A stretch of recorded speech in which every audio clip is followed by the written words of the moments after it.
Бүгін мен 1978 жылы шыққан «Мас шебер» фильмі туралы айтатын боламын. Фильм найзағайдың оңаша жерге баруынан басталады. Сол жерден ол бокстан атақты чемпион Чарли Уиді өлтіруді сұраған хатты тауып алады. Ол да осы жұмысы үшін біраз ақша алады. Содан кейін найзағай Чарли тұрған жерге қарай бет алады. Ол бұл адамға оны өлтіру үшін келгенін ашық айтады. Чарли шошып кетті және егер ол хат жіберген адамды өлтірсе, оған 2 есе көп төлей алатынын айтты. Алайда найзағайдың аяғы оның абыройы клиентінің арқасынан пышақ сұғуына жол бермейтінін айтып, одан бас тартады. Содан кейін олар төбелесе бастайды. Ал найзағайдың аяғы Чарлиді қатты жеңеді. Содан кейін әрекет кунг-фу оқу орталығына ауыстырылады. Бірнеше студент кунг-фуда жаттығады. Мастер Вонг шәкірттерінің жаттығуларын бақылап отырады. Кенет ол орнынан тұрып, сыртқа қарай бет алды. Ол көмекшісінен ол жоқ кезде оқушыларға қарауды сұрайды. Ассистент студенттерге кейбір әдістерді үйрете бастайды. Алайда олар оны байыппен қабылдамайтыны анық. Фредди Вонг көмекшісін досымен бірге мазақтай бастайды. Ассистент мұны түсінген соң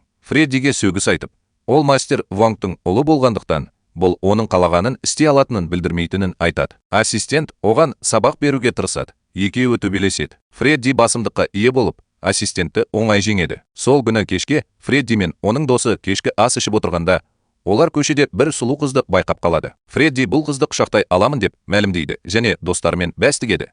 Егер ол мұны істей алса, олар оған тамақ сатып алу керек. Содан кейін ол сатушының себеттерінің бірінен жыланды алып, оны қызды қорқыту және құшақтау үшін пайдаланады. Кенет қыздың анасы пайда болып, Фреддиді ұра бастайды. Фредди кунг-фумен күресе алмай, тез қашып кетеді. Үйге келе жатып, ол Лиді байқайды. Ли кедей сатушыдан нефрит алып, қажетті соманы төлеуден бас тартады. Сатушы жалынса, нефритті сындырады. Ол тіпті сатушыны ұрып соғуға тырысады. Дәл осы сәтте Фредди келіп, оған сабақ береді. Тіпті қылышпен болса да, Ли одан ақша алып, оны сатушыға беретін Фреддиге тең келмейді. Фредди Лиді өлгенше ұрып соққаннан кейін, ол оған ешқашан ашуын қайталамауды ескертті. Содан кейін Фредди үйіне қайтады. Ішке кіргенде әкесі оны бұрын ұрған әйелмен сөйлесіп жатқанын түсінеді. Оның қызы да сонда. Фредди олардан қашуға тырысады, бірақ ақыры оларға апарады. Бұл әйел әкесінің әпкесі болып шығады. Әйел Фреддидің құпиясын ашпайды, бірақ қызы мастер Вонгқа Фреддидің оны көшеде мазақ еткенін айтады. Вонг Фреддиді жазалағалы жатқан кезде,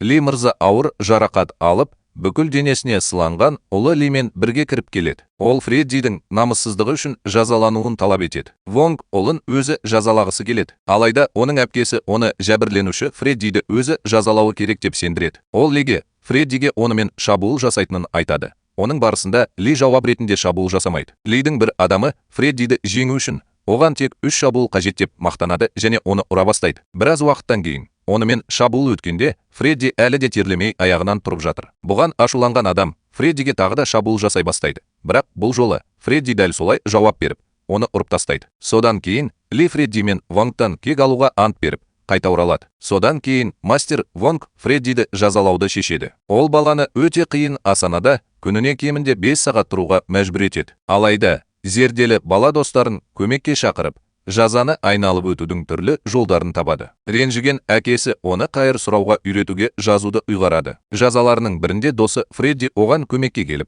жақын арада үлкен қиындыққа тап болатынын айтады. Ол оған қайыр сұраушының жаттығу кезінде шәкірттерін мүгедек еткені үшін беделі бар екенін айтады. Оған не болуы мүмкін деп қорыққан Фредди қашып кетуге бел буады. Қарны аш, тиыны жоқ. Фредди мейрамханаға барады. Ол сол жерде кешкі ас ішіп отырған адамның қасына отырады да, кейін есепшотты төлеу үшін оны алдап аламын деп үміттеніп, тонналап тамаққа тапсырыс береді. Тойып болған соң кетуге бел буады. Бірақ ол кісі мейрамхананың қожайыны болып шығады. Содан кейін Фреддиді мейрамхананың жаяу жүргіншілері ұрып соғады. Бұл адамдар оны ұрып соғып жатқанда, ол қайыршы соқты кездестіреді. Екеуі де мейрамханадағы бұзақыларды ұрып соғып үлгереді. Көшеде Фредди қайыршыға көмектескені үшін алғыс айтады. Ол бірнеше күн бұрын оны қорқытып, қашуға мәжбүр еткен қайыршы со екенін түсінбейді. Ол бұл кісінің әкесі үйретуді өтінген со екенін білмей ұрыса береді. Дәл осы сәтте қайыршы өзінің жеке басын ашады. Бұл Фреддиді таңғалдырады. Ол бұл адамнан қашуға тырысады. Бірақ ол сәтсіздікке ұшырайды. Фредди бұл адаммен оны қорқыту үшін күресуге тырысады. Бірақ сонымен бірге өзіне ерекше сенімділік танытады. Фудың стилі Фреддидің стилінен әлдеқайда жоғары. Сондықтан ол баланы коттеджіне сүйреп апарады. Бірінші түнінде Усо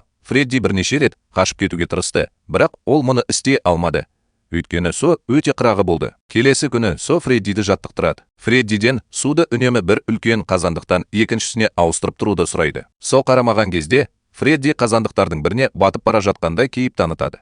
Ал көмекке келгенде Фредди оның орнына қартты қазанға қамап қашып кетеді. Біраз уақыттан кейін Фредди Тандерлектің жасырын жерінде отырып, дымқыл киімдерін кептіріп жатқанда, кенеттен Тандерлек пайда болады. Тандерлек Фреддиге дереу кетуді бұйырады. Бірақ Фредди бірнеше дөрекі сөздер айтып, бас тартады. Тандерлек Фреддиді оңай ұрып тастайды. Ол Фреддиді өлтіру ұят болар еді деп, оны өлтірмейді. Ол Фреддиді қорлап, аяғының астынан шығып кетуге мәжбүр етеді. Содан кейін Фредди қашып кетеді. Қорланып, соққыға жығылған Фредди алған соққысымен сол кісінің басынан өткерген қорлығы туралы ойлауын тоқтата алмайды. Бұл адамнан кек алғысы келген Фредди жаттығуын аяқтау үшін қайыршыға оралады. Келесі күннен бастап Фредди қатаң жаттығуларға кіріседі. Ол алдымен қолын таяқпен бағыттап жаттықтырады. Алғашында Фредди тіпті тамақ ішуде қиналады. Өйткені оның қолдары қатты күйзеліске ұшырайды. Бірақ көп ұзамай оның керемет күші бар. Сондықтан ол жаңғақты жалаңаш саусақтарымен сындыра алады. Бірде Фредди мен Со жергілікті құмар ойын мекемесіне барды. Соның көзі өте өткір және ол әр жолы жеңіске жетеді. Иесі одан құтылғысы келеді.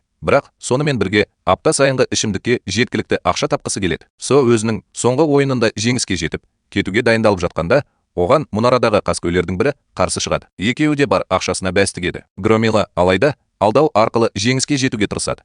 Бірақ оның көзі тым өткір және тиынды қайда жасырғанын байқайды. Содан кейін Громила ақшамен қашып кетуге тырысады. Фредди оны тоқтатып, ақшаны оларға қайтарып беруін талап етеді. Громила өзінің ақыл ойының күшін көрсетіп, Фреддиді жекпе-жекке шақырады. Фредди алғашында жеңіліске ұшырайды. Бірақ көп ұзамай балғасын тауып, адамды ұрып тастайды. Содан кейін Фреддиден ақшаны алып, оған шарап әкелуін сұрайды. Алайда Фредди мейрамханаға барып, ондағы барлық тағамдарды жейді. Ол даяшыдан шарап бөтелкесіне тек 3 стакан құйып беруін сұрайды. Ал қалғанын сумен толтырады. Коттеджіне оралғанда ол қатты әлсіреді.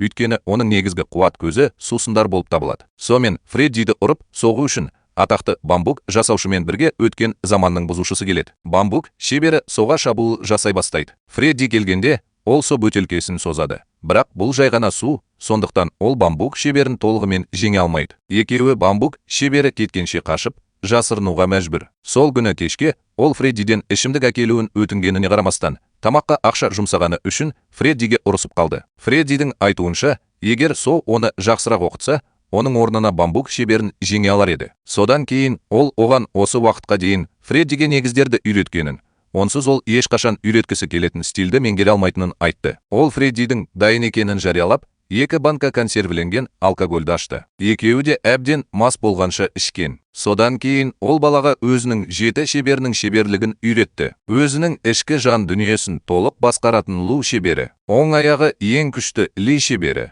күш қазандығын алып жүретін Семіз хан шебері, мастер Лан, ол жасырындықтың шебері. Бұл қос шабуылға маманданған Чанг шебері. Бұл шоудың шебері, мойынға соғудың шебері. Ақырында қарсыластарын жеңу үшін денесінің талғампаздығын пайдаланатын Мишоу шебері. Фредди бұл шеберлермен күндіз-түні жаттығады. Екінші жағынан, бір күні Ли мырза Ванның үйіне келеді. Ол неге ауыл тұрғындарының оған жер сатуына кедергі болатынын білгісі келеді. Вонг одан бұл жердің не үшін қажет екенін сұрайды. Ли мырза ақтайды. Өйткені оның отбасылық қарғысы олардан осы жерді алуды талап етеді. Вонг оның өтірігін көріп, оған жер алмайтынын айтады. Ол бұл жерлерде көмір бар екенін біледі. Ал Ли оларды пайдаға сатқысы келеді. Бірақ ол бұған ешқашан жол бермейді. Ли оған көмектессе, оған 20% комиссия ұсынуға тырысады. Бірақ Вонг бірден бас тартып, Лиге үйінен кетуін айтады. Кейінірек, өзінің құпия орнында Тандафут мастер Вонгты өлтіргені үшін Ли мырзадан тағы бір сыйақы алады. Сол күні Фредди Соға апта сайынғы сусынмен қайтып келе жатқанда, ол бамбук таяқшасының шебері дожоға тап болды. Соңғы рет кек аламын деп үміттеніп, Фредди бамбук шеберін мазақ етіп, оны ұрысқа итермелей бастады. Бамбук шебері Фреддиді өзінің жоғары шеберлігін пайдаланып ұра бастады. Бірақ Фредди қолында бардың бәрін ішіп, оған қарсы мас күйінде қолдана бастады. Бамбук шебері мас күйінде кунг-фу стиліне қарсы тұра алмайды және өзінің жеңілгенін мойындайды. Фредди тіпті өзімен бірге 2 үлкен қазан шарап алып жүр. Ол Со коттеджіне жеткенде, ол Со еш жерде көрінбейтінін түсінеді. Ол Фреддиге хат жазып, оқуының аяқталғанын түсіндірді. Сондықтан ол әкесіне оралып, енді жақсы ұл сияқты өмір сүру керек. Ванның дожосына оралғанда, ер адам оған Лидің адамдары оның рұқсатынсыз көмірге толы жерді қазып жатқанын айтты. Вонг оқиға орнына жүгіріп келгенде, оны күтіп тұрған найзағайдан басқа ешкімді таппады. Найзағай оны ұрысқа шақырып, өзі туралы айтып берді. Ол Вонгтың өзі үшін тамаша жұп екеніне сенеді. Сондықтан бұл әділ жекпе-жек болады. Ол Вонгты құрметтеу үшін оған көп қиындық тудырмай өлтіреді. Вонг пен найзағайдың аяғы төбелесе бастайды, және күткендей, найзағайдың аяғы Вонгтан асып түседі. Дәл осы сәтте Фредди пайда болып, әкесіне оның орнына күресетінін айтады. Барлығын таң қалдырғаны, қайыршы Сода пайда болады. Тандафут одан қорқады, бірақ Со оны шайқасқа қатыспайтынына сендіреді. Өйткені Фредди Тандафутты жеңуге жеткілікті күшті. Содан кейін Фредди мен Тандафут шайқасқа шығады. Фредди жаттығу кезінде алған барлық білімін және шеберлердің барлық дағдыларын Тандафутты бір жолы жеңу үшін пайдаланады және фильм осымен аяқталады. Мұның бәрі бейнеде болды. Саған ұнады деп үміттенемін. Осындай басқа материалдарға жазылыңыз және бізге көмектесу үшін ұнату түймесін басыңыз. Сондай-ақ, сүйікті фильміңіз туралы бөліскіміз келсе, пікір қалдырыңыз. Келесі кезге дейін абай болыңыз.